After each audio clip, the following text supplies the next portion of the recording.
Tonight, President Biden's border crossing crackdown. Details of the executive order aiming to curb illegal immigration by targeting asylum seekers. Plus, a defiant attorney general testifies on Capitol Hill. I will not be intimidated, and the Justice Department will not be intimidated. His response to GOP claims the DOJ is weaponizing the government. And as the world awaits a ceasefire response from Hamas, we sit down with a survivor of the terrorist attack on October 7th. All this and more tonight on Faith Nation.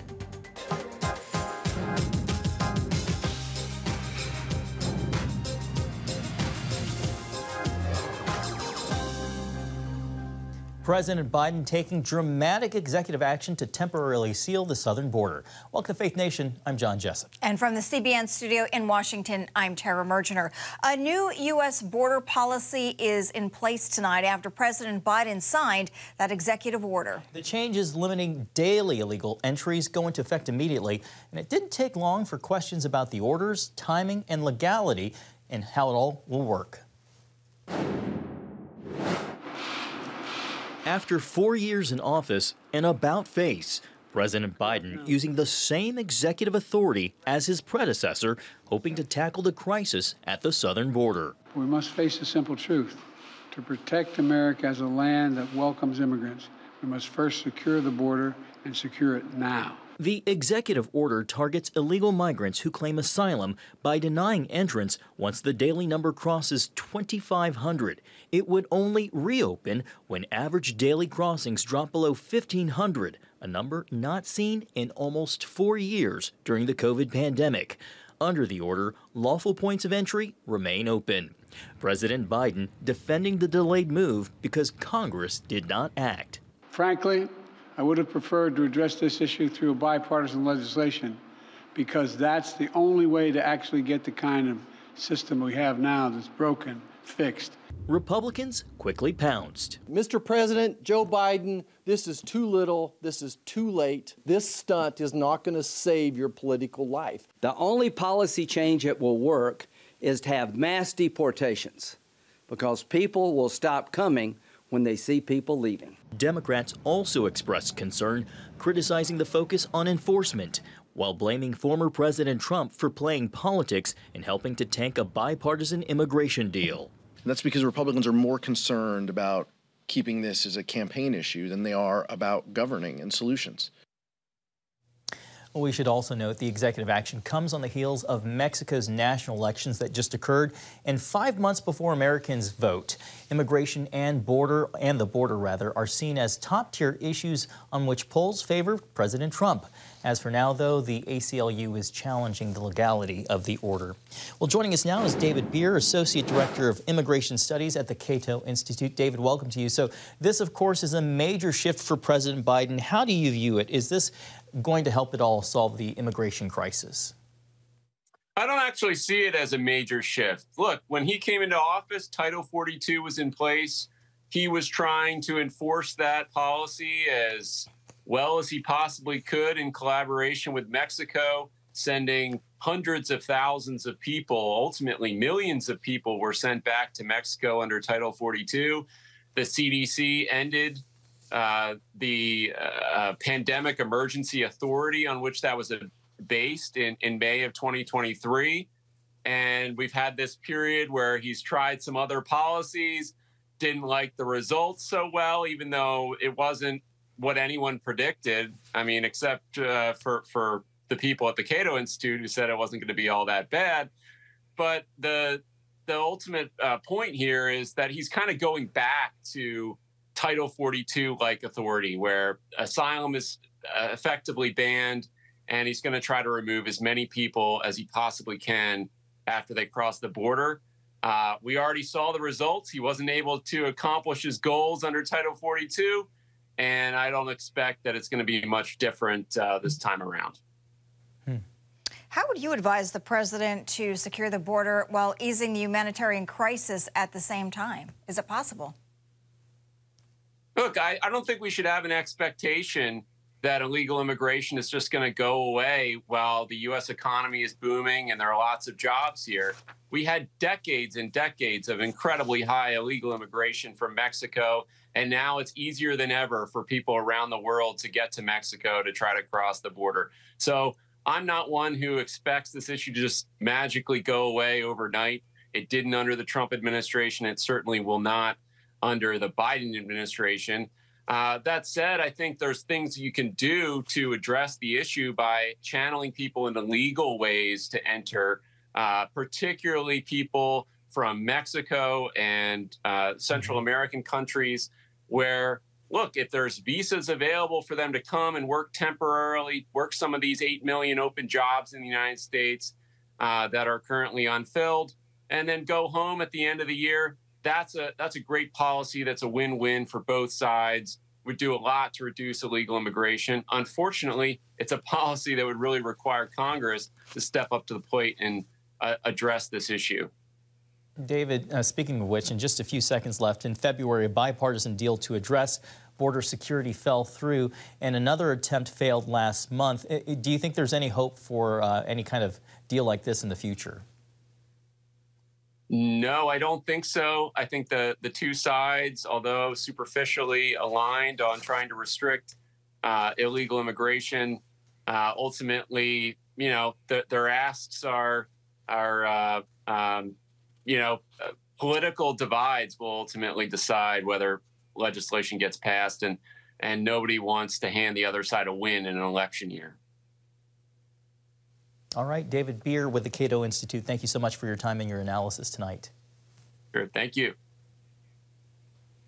All right, well, is the Justice Department weaponizing its department? That's what House Republicans claim as Attorney General Merrick Garland faces intense scrutiny while testifying before the House Judiciary Committee. That's right. GOP lawmakers accuse Garland of participating in a two-tier system of justice, one targeting Donald Trump and the other protecting President Biden. CBN's Brody Carter is on the story. Brody, how did AG Garland respond to those claims? Well, John Terra, the Attorney General, calls those corruption accusations inflammatory, and they've led to unprecedented threats on the DOJ. Garland's emotions then grew as he spoke of standing behind the rule of law, promising to be impartial. That conspiracy theory is an attack on the judicial process itself. Republicans followed that with questions and claims that President Joe Biden has used the Justice Department to target former President Donald Trump. When we on the Judiciary Committee think about attacks on the judicial process, our concern is that the facts and the law aren't being followed.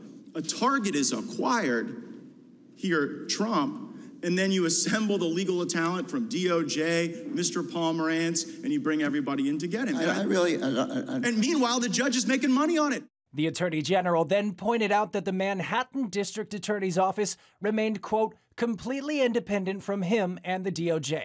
Did you appoint Alvin Bragg to be Manhattan DA? No. Of course not. He's elected. Did you select the jury in that case? The judge selected the jury. Well, did you select the judge in that case? No. No, of course not. The judge was randomly selected. Did you select the jury in that case? No. 2 weeks ago, a resolution to hold Garland in contempt advanced to the full House after the DOJ refused to turn over audio of special counsel Robert Hur's interview with President Biden over his handling of classified documents. Because your attorney also said that you did alter the transcript, and they said it was filler words, repeat words. Mr. Hur was pretty conclusive there that he had a poor memory. He was not able to answer all the questions. Substantively, the transcript may be accurate, but you know what? The audio would tell us so much more.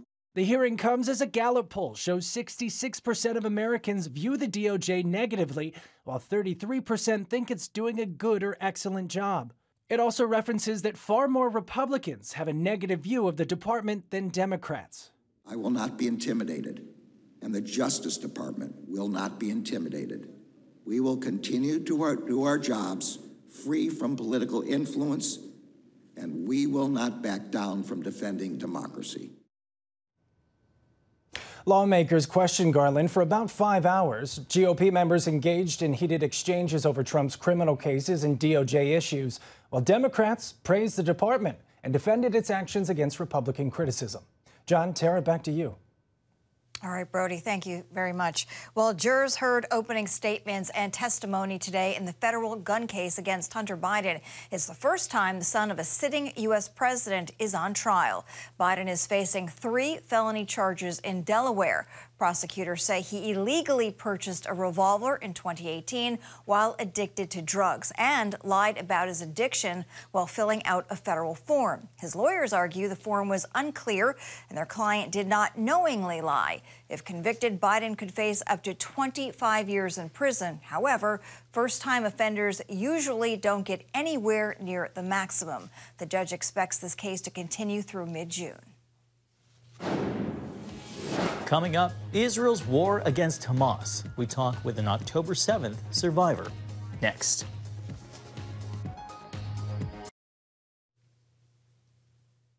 Welcome back to Faith Nation. The U.S. is putting more pressure on Hamas to accept a ceasefire that could free more Israeli hostages. The terror group made its position clear today, demanding that Israel agree to a permanent ceasefire and complete withdrawal from Gaza. That is a non-starter for Prime Minister Benjamin Netanyahu, who says Hamas must be totally destroyed. In an interview with Time magazine, President Biden blamed Hamas for holding up the deal, but also had sharp words for Netanyahu. He suggested the prime minister could be prolonging the war for his own political survival. Some of Netanyahu's coalition partners have threatened to topple the government if the current ceasefire proposal is accepted. It comes as Israel believes more than a third of the remaining 120 hostages are likely dead.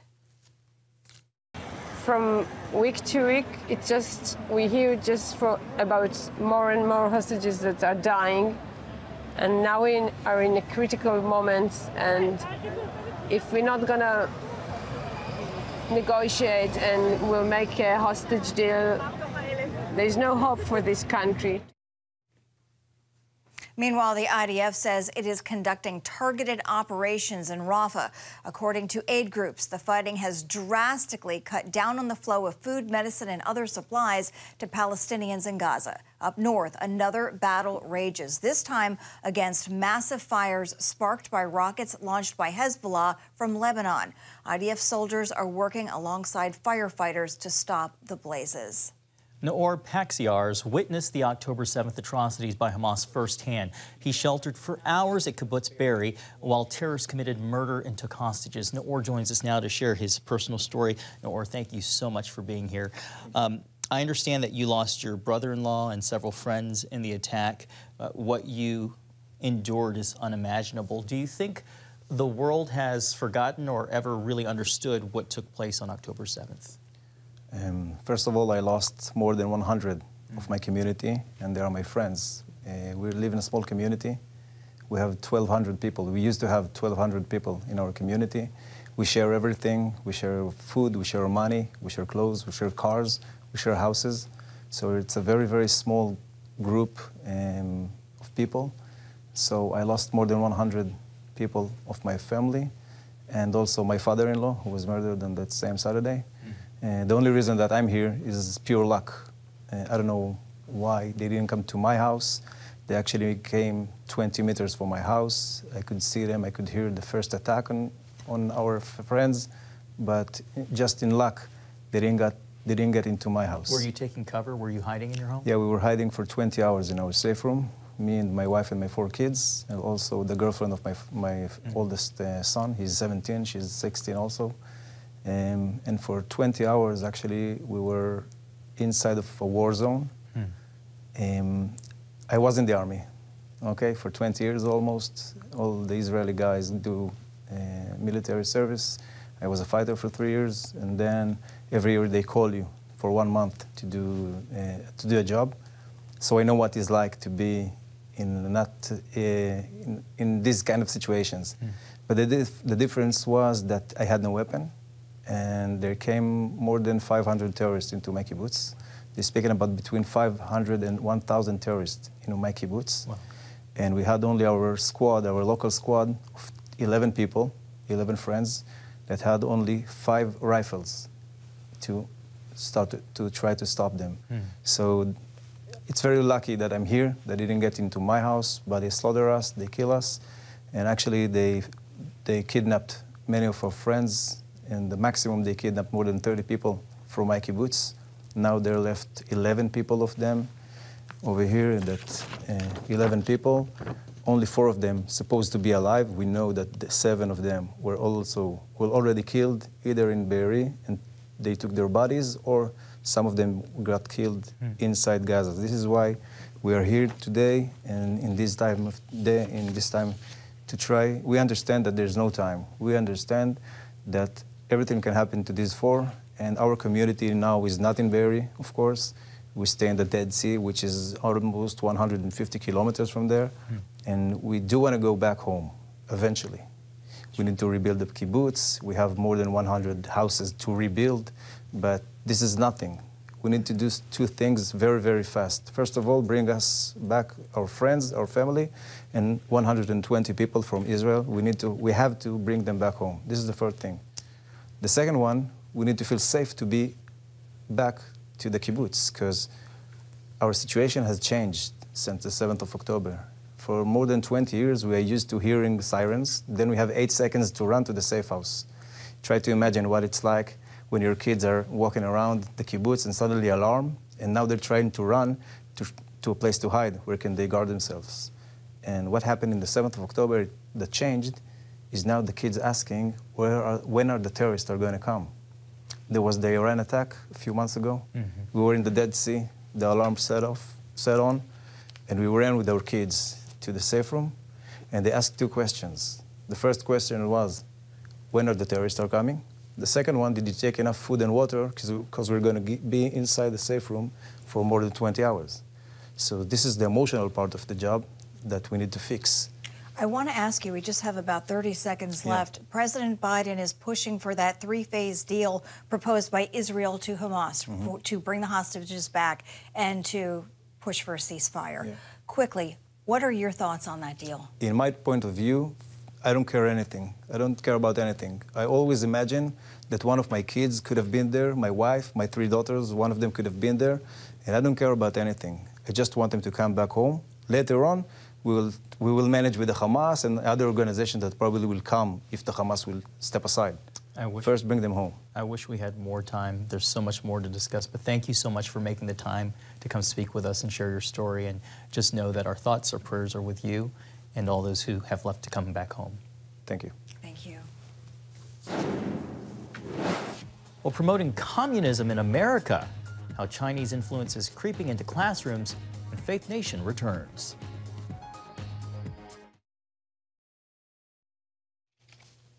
Welcome back. It was 35 years ago today when China's military rolled into Beijing's Tiananmen Square and massacred scores of pro-democracy protesters. That moment was seen as a turning point in Chinese history and solidified China's communist rule. To mark the anniversary, Beijing is cracking down on any memory of the event. Rows of police vehicles lined major roads earlier today near Tiananmen Square. Those who lost relatives in the crackdown are prevented from grieving publicly. In Hong Kong, streets were quiet and somber. One man tried to hold up signs before being confronted by police and escorted to a nearby van. To this day, it's unclear how many people were killed in Tiananmen Square, but that number is believed to be in the hundreds, if not thousands. Well, they're called Confucius classrooms. American schools using a curriculum designed and funded by China's Communist Party to convince students that China is not a tyrannical country. These courses are taught in more than 500 public schools across America. CBN's Dale Hurd reports on why some warn America's youth are being targeted with Chinese propaganda. China is believed to have spent at least $17 million establishing Confucius classrooms in 143 school districts across the U.S., teaching school children Beijing's view of the world.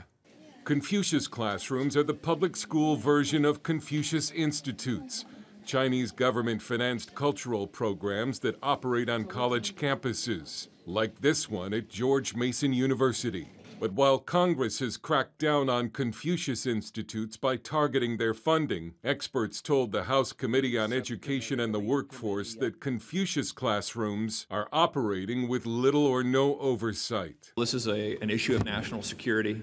When you look at the indoctrination going on in our classrooms from several different perspectives, this is one of the most heinous. What they want to do is influence our children into believing that no, it's a good system, and China is a normal country that is not tyrannical. Confucius classrooms are presented to school districts as cultural exchange programs and the chance to learn the Mandarin language. But they're a project of the Chinese Communist government, and they teach young people the Chinese Communist Party view of politics and history. So they will not talk about sensitive issues such as what happened in Tiananmen Square in 1989. They will not talk about Taiwan, or when they talk about Taiwan, they will use the official version to say Taiwan is a province of China. You know, it always and always will be. And China is offering schools big money. Thomas Jefferson High School for Science and Technology in Fairfax County, Virginia, has reportedly disclosed that it's received at least $1 million in donations through the Confucius Classroom program.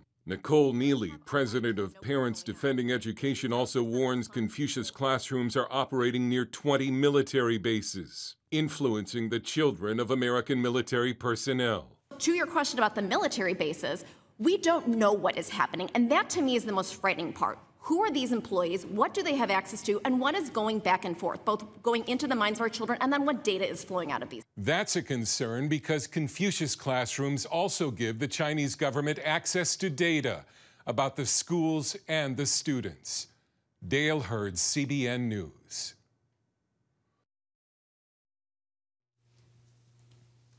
All right, finally tonight, a memorable speech on the House floor. Congressman John Rose of Tennessee delivered remarks Monday about politics and precedent. Maybe a little bit too heavy. Topics apparently of no interest to his elementary-age school son, right behind us, who decided to steal the spotlight instead. While his lawmaker dad delivered his address, the 6-year-old guy put on a show for the C-SPAN cameras, hamming it up, smiling from ear to ear and making silly faces. There he goes behind him, but all the while remaining silent. So silent, in fact, Tara, that his dad said he had no idea what was taking place behind him. That kid is what you call a show stealer. Yeah, you know, and you wonder if he got grounded.